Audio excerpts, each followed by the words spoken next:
God has done so much for me in this season. In this last year, I've literally seen my life turn upside down. For years, I was a teacher. And, after 9 years, they tell you, you get the little itch like, okay, I want to do something else. And I remember I finished up grad school and everything, and I'd applied to like almost 100 jobs and I couldn't get one.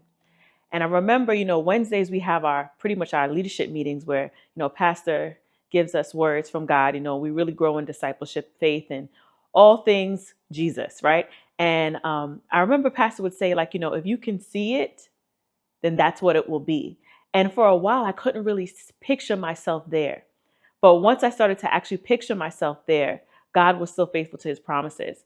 I'd applied to like 100 jobs, couldn't get one. And then the job that I actually got wasn't one I directly applied for.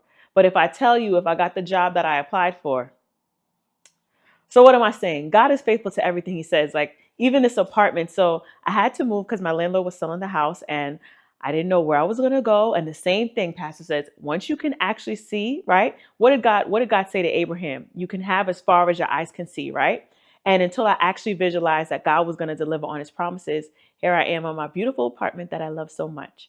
So what am I saying? Outside of just the tangible things that God has been able to provide me with, God has also been able to provide me with a peace of mind.